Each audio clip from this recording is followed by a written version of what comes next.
So, magandang araw mga kababayan, and this is Divine PH.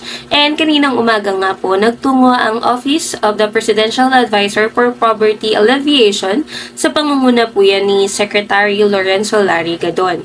So, nagpunta po sila sa North Bay Boulevard Elementary School sa may Navotas. So, ito po yung ika-4 na paaralan, no, na nahandugan po ng food packs at Nutriban ng Batang Busog Malusog Nutrition Program under the OPAPA. At syempre po, sponsored po ito ng SM Foundation.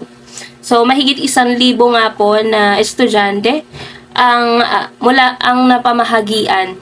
Mula kindergarten po yan hanggang grade 6. So, ito po yung mga natanggap nila. Oatmeal packs, powdered milk, may bottled water, and Nutriban po.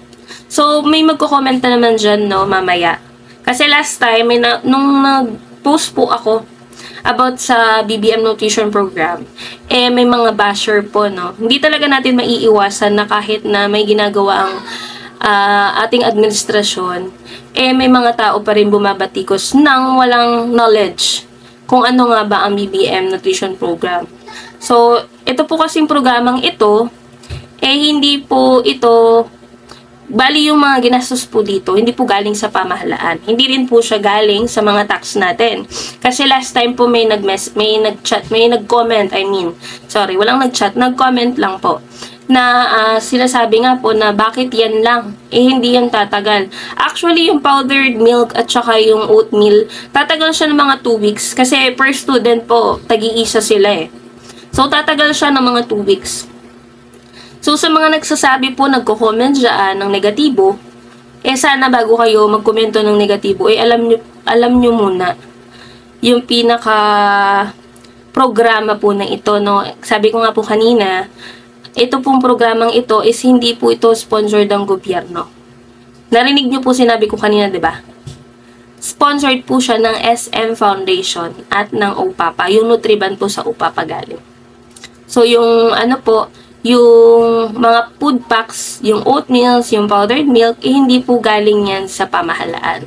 So, donasyon, po yan, tulong po yan ng isang pribadong sektor, which is SM Foundation, para po matugunan yung nutrisyon na kailangan po ng ating mga kabataan. Alam nyo naman po na hindi ganun kadaling mag-aral.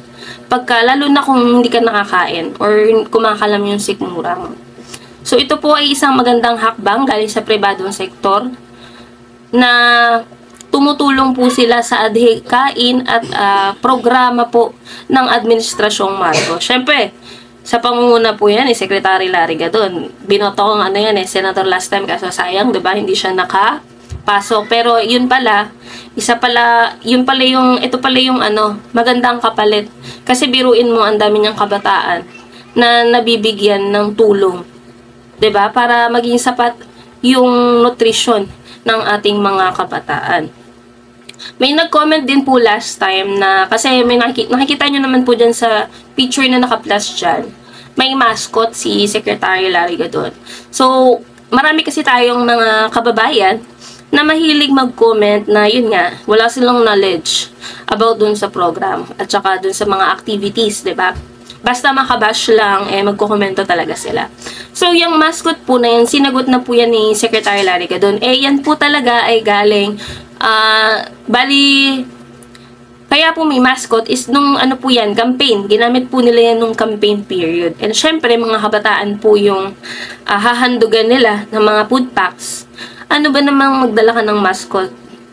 May nagsabi kasi, dapat daw hindi na daw mascot. Dapat daw ginawang alternative na lang yun, pandagdag sa mga ibibigay sa mga estudyante. Uulitin ko po, yung mga pinamahagi po ng BBM Nutrition Program ng Presidential Advisor for Poverty Alleviation is hindi po galing sa pamahalaan. Bali, galing po ito sa pribadong sektor na tumutulong at naniniwala sa adhikain at programa ng Administrasyong Marcos. So, ayan po, magpapasalamat po tayo, syempre, sa SM Foundation dahil malaking bagay po ito, hindi lamang po para sa ating mga kabataan, syempre, sa ating pamahalaan dahil sila mismo po may sariling initiative na tumulong Di ba kung naalala nyo po yung interview natin kay Secretary Larry Gadon, SM Foundation po mismo ang kusang lumapit sa kanila at nag-offer na tumulong para sa programang ito. So, maraming salamat po. Sana may mga iba pang private sector na tumugon sa adhikain nito ng ating pamahalaan patungo sa bagong Pilipinas. So, yun lamang po, and maraming salamat po sa inyo lahat.